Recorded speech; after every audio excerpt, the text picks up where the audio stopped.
राज्य की सरकार रोक सकती है। खेल के अंदर ठीक रोक होगी, लेकिन वो खेल तब होना चाहिए, खेल के बाहर आप सभी लीजेंड हैं, आप सभी अच्छे लोग हैं।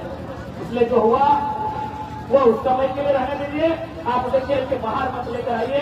खेल के बाहर एक खूबसूरत दुनिया है जो आपके इंतजार कर रही है। चलिए, मामला लग रहा है शांत है, और शांत है। दिक्कत है आज के समय का खान पान है। एक जमाना हमें देखिए मुखिया जी, आप और मैया पर काकी पर अपनी खाला तो मरुआ लक्ष्मी घट रहा अभी गिरा है बालखेड़ वाला खाना गाँव मानने लगा। स्वामीनाथन जबरा जल्दी बना जाए, एकदम केमिकल वाला खाना, केमिकल सीधा दिमाग में असर होता है, 1 सेकंड बर्दाश्त। अरे भाई बर्दाश्त करने के लिए रहता है। अपनी माता कहावत है ना, जब शहर से रहे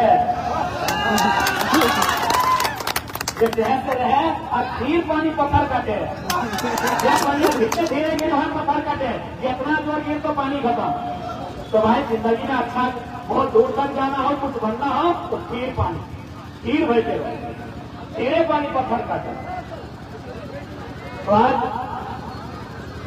इस फायर तो हमें आराम से फायर दूसरा ध्यान खाते लंबा डिस्टर्ब कर रहा। अरे अपन साथी सब तो नहीं, अपन समझा के ढंग का पहले दोस्त का मतलब ये नहीं होता है कि आप दोस्त के गलत कामों में साथ दें। दोस्त का मतलब होता है अगर वो गलत करे तो रास्ता दिखाइए।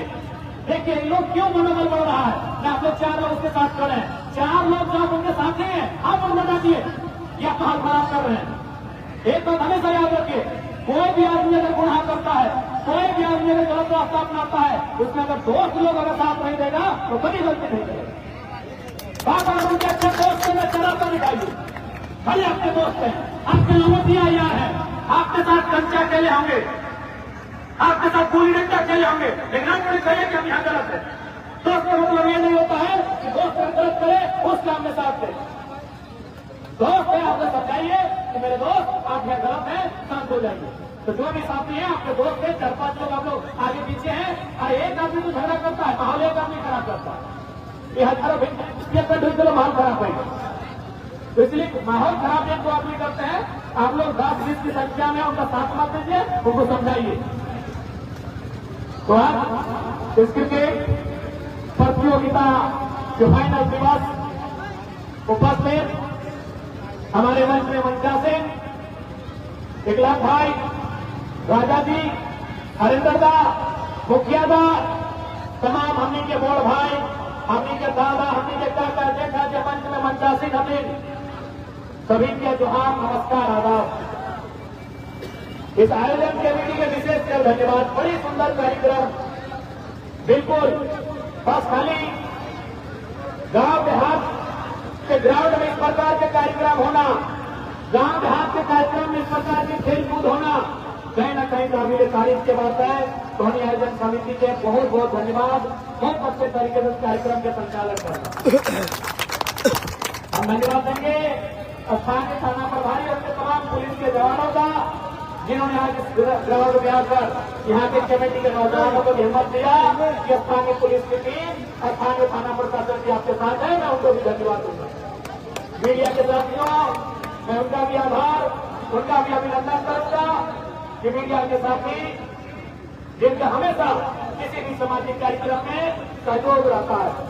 तो साथियों, ज्यादा समय जाया न करते हुए आज गणतंत्र दिवस है, रिपब्लिक डे ऑफ इंडिया, और यह दिन बचपन से हमें बड़ा याद आता है। तो आज सबसे पहले इस मैदान में उपस्थित सभी भारतीयों को गणतंत्र दिवस की बहुत सारी शुभकामनाएं, ढेरों शुभकामनाएं। और सबसे महत्वपूर्ण बात कि आखिर गणतंत्र की जरूरत क्यों पड़ेगी इस देश को? इस देश को पहले आजादी की जरूरत थी। अंग्रेजों के लंबे कालखंड के बाद चाहे महात्मा गांधी रहे, पंडित नेहरू रहे, नेताजी बोस रहे, सरदार पटेल रहे, भगत सिंह आजाद या अशफाक उल्लाह खान रहे, आजादी सबसे पहले हमारे देश के क्रांतिकारियों ने, हमारे देश के वीरों ने आजादी लेने का काम किया। आजादी को हमने सन 1947 15 अगस्त को मुकर्रर कर लिया, आजादी हमने पा लिया। लेकिन आजादी के बाद सबसे पहला सवाल था, आजादी के बाद सबसे पहला सवाल था कि आजाद भारत, इतनी बड़ी आबादी, इतने लोग इस भारत को चलाएंगे कैसे? सबसे बड़ा चैलेंज। क्योंकि आप भी जानते हैं, किसी की आस्था मंदिर में है, किसी की आस्था मस्जिद में है, किसी की आस्था गुरुद्वारे में है, किसी की आस्था गिरजाघर में है, तो किसी की आस्था किसी पेड़ के नीचे। विविधताओं का भारत, अलग अलग धर्म को मानने वाले लोग, अलग अलग जाति संप्रदाय से जुड़े हुए लोग, अलग अलग बोली बोलने वाले लोग, अलग अलग भाषा बोलने वाले लोग, अलग अलग खाना भोजन खाने वाले लोग, अलग अलग कपड़ा पहनने वाले लोग, अलग अलग त्योहार मनाने वाले लोग, कैसे इनको चलाएंगे कैसे? सबसे बड़ा चैलेंज। तब भारत के तमाम विद्वानों ने एक निर्णय लिया कि जैसे किसी के लिए पवित्र कुरान है, किसी के लिए पवित्र कुरान है, तो किसी के लिए पवित्र गुरु ग्रंथ साहिब है, तो किसी के लिए बाइबल है, तो चलिए सबको मिला के सबके एक आधार बनाकर एक नए भारत का, एक आधुनिक युग का एक ग्रंथ बनाते हैं, जिसका नाम भारत का संविधान दिया जाता है। आज बताइए, अगर भारत एक संवैधानिक देश नहीं होता, हम आजाद तो हो जाते, लेकिन क्या हम चल पाते? हम मानते हैं आज भी समाज में कई ऐसे लोग हैं जो इंसान में भेद फैलाने का काम करते हैं, लेकिन उसके बाद भी ये मोहब्बत का देश है, ये मोहब्बत वालों का देश है। अरे हम 75 साल आगे आ चुके। अगर संविधान भारत में नहीं लागू होता, अगर भारत में लोकतांत्रिक देश नहीं बनता, ईमानदारी से कहिए, क्या हम 75 घंटे आगे आ पाते? नहीं आगे आ पाते। हिंदुओं का कहते हैं कि हमारे रास्ते पे चलो, मुसलमान कहते हैं हमारे रास्ते पे चलो, तो सिख कहते हैं हमारे रास्ते पे चलो, तो सब कहते भाई हमारे रास्ते पे चलो। ये संविधान है मेरे साथियों, ये संविधान है मेरे देशवासियों, याद है 75 साल आगे ला चुका है। इसलिए हमारा भी कर्तव्य बनता है इस संविधान को, इस लोकतंत्र को, इसकी मर्यादा को अक्षुण्ण रखना है और जीता रखना। आज अगर संविधान नहीं होता तो क्या होता?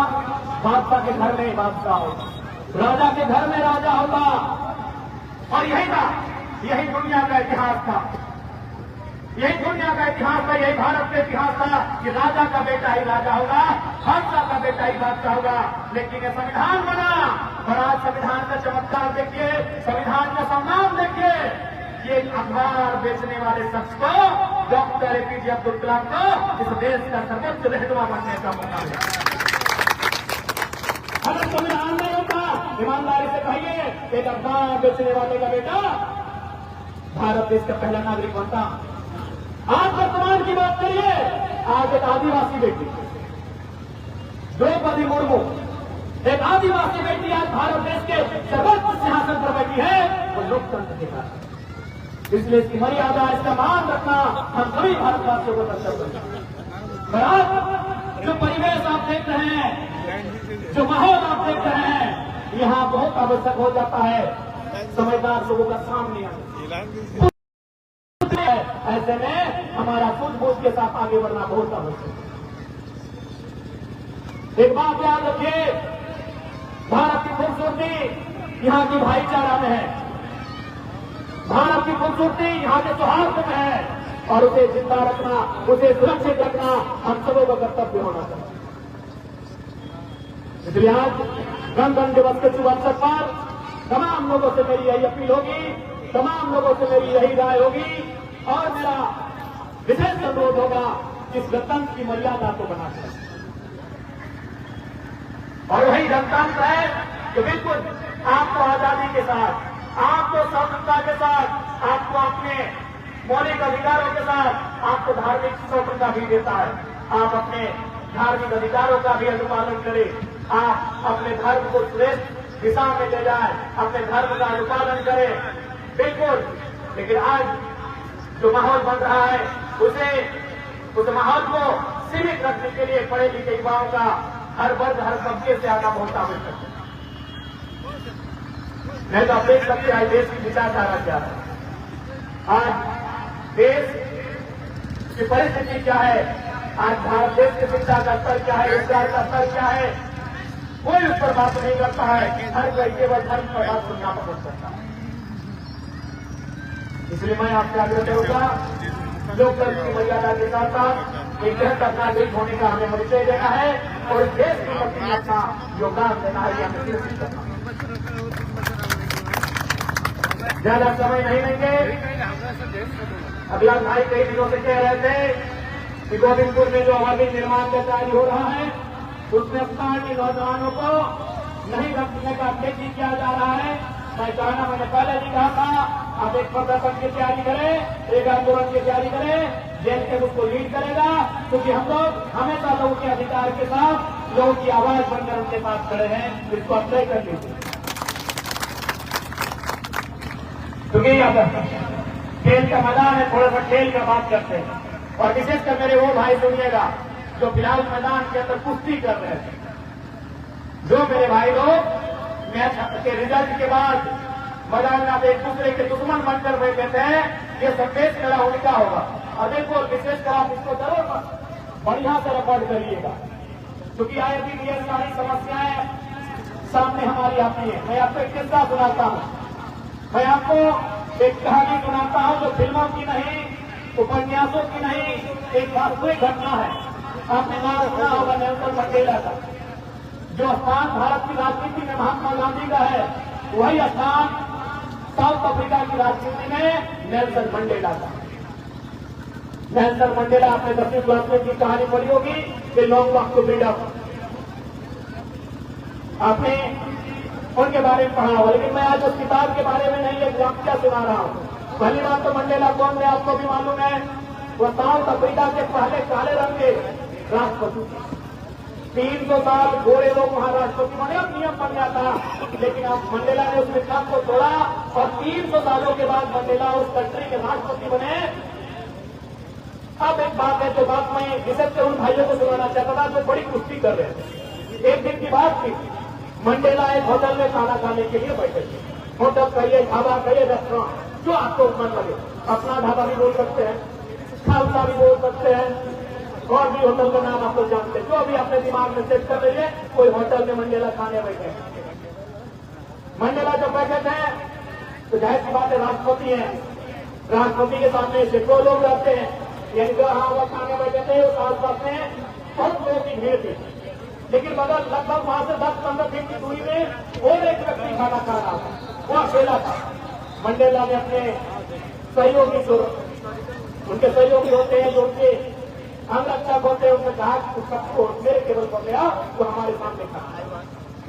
वो आदमी जो अकेला बैठा था, जब वो मंडेला के सामने आया, खा रहा है, हाथ पर कांप रहा है, वो खा रहा है, हाथ कांप रहा है, शरीर में पसीना दे रहा है। मंडेला ने कुछ नहीं कहा, किसी ने कुछ नहीं कहा, बस नोटिस किया कि हाथ कांप रहा है। उस व्यक्ति ने खाना खाया, भोजन किया और वो चला गया कि सर हम निकलते हैं। जब व्यक्ति चला गया तो मंडेला के गार्ड ने पूछा, उसके सहयोगी ने पूछा कि सर, जब वो अकेला था, खुद था, आपके सामने कांपने क्यों लगा? अरे आप तो राष्ट्रपति हैं, आपके सामने कैसा था? आपके सामने तो सबको सुरक्षित महसूस करना चाहिए। मंडेला ने बड़े प्यार से कहा, मंडेला राष्ट्रपति बनने से पहले 28 साल जेल में थे, तो मालूम है ना, जैसे गांधी जेल में थे, नेहरू जेल में थे, भगत सिंह जेल में थे, मंडेला भी 28 साल जेल में थे। तो मंडेला ने कहा कि जो व्यक्ति जो थर कांप रहा था, असल में वो उस जेल का जेलर था, जिस जेल में मैं कैदी था, और ये कभी मुझे मारता था, कभी मुझे पीटता था, कभी मेरे जख्मों में नमक छिड़कता था, और कभी कभी तो पेशाब कर देता था। और आज वो सोच रहा है कि हम तो राष्ट्रपति बन चुके हैं, अब उस जेलर पर जाएंगे तो क्राइम टकरा देंगे यार। इस देश में राजनीति वाले टकरे करते हैं, क्या नहीं करते हैं, नाम करने की जरूरत नहीं है, क्योंकि अभी आज खेल का मंच है। राजनीति करने वाले लोग कम भयानक बदला लेते हैं, चाहे वो कितनों बड़े पद में जाए तो सब लिए मंडेला ने वही कहा। इसको लग रहा था कि शायद हम भी इससे बदला लेंगे, लेकिन ये भूल रहा है नेल्सन मंडेला साउथ अफ्रीका का राष्ट्रपति बदला लेने के लिए नहीं, बदलाव लाने के लिए बना, इसलिए थर कांप रहा था। ये जेलर इसलिए थर कांप रहा था कि कहीं मैं बदला ना लूं। मैं बदला लेने के लिए यहाँ का राष्ट्रपति नहीं बना हूं, मैं बदला लेने के लिए राष्ट्रपति नहीं बना हूं, मैं बदलाव लाने के लिए बना हूं। ये नेल्सन मंडेला को विचार। तो मेरे साथियों, जो घर में थे, अब बदला का भाव मत रखिए, बदलाव की सोच लाइए।